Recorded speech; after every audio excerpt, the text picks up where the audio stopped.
தேன்கனிக்கை கோட்டை அருகே காட்டு யானை தாக்கிய விவசாயி துண்டு துண்டாக வீசப்பட்டு உடல் நசுங்கி பலி. அப்பகுதி மக்கள் சோகம்.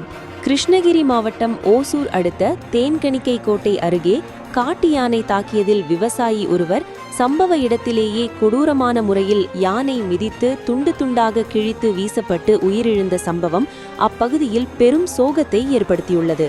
தேன்கனிக்கை கோட்டை அடுத்த கண்டகானப்பள்ளி கிராமத்தை சேர்ந்தவர் பில்லப்பா 50. தந்தை பெயர் கொம்பண்ணா. விவசாய கூலி தொழிலாளியான இவர் இன்று காலை சுமார் 7 மணி அளவில் கொல்லப்பள்ளி என்ற இடத்தின் வழியாக சென்று கொண்டிருந்தார். அப்போது புதருக்குள் மறைந்திருந்த காட்டு யானை ஒன்று திடீரென பில்லப்பாவை வழிமறித்து மிக கொடூரமான வகையில் அந்த யானை அவரை தாக்கியதில் பில்லப்பா சம்பவ இடத்திலேயே இரத்த வெள்ளத்தில் துடிதுடித்து உயிரிழந்துள்ளார். அந்த வழியாக வந்த பொதுமக்கள் யானை பில்லப்பாவை தாக்குவதைக் கண்டு அதிர்ச்சியடைந்து சத்தமிட்டனர். நீண்ட போராட்டத்திற்கு பிறகு யானையை வனப்பகுதிக்குள் விரட்டியடித்த பொதுமக்கள் இதனைத் தொடர்ந்து கிராம மக்கள் அவரது குடும்பத்தினருக்கும் வனத்துறை மற்றும் காவல்துறையினருக்கும் தகவல் தெரிவித்தனர்.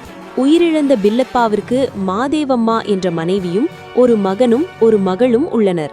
குடும்பத்தின் வாழ்வாதாரமாக இருந்த தந்தை உயிரிழந்தது அந்த குடும்பம் மிக சோகத்திற்கு உள்ளாகியுள்ளது.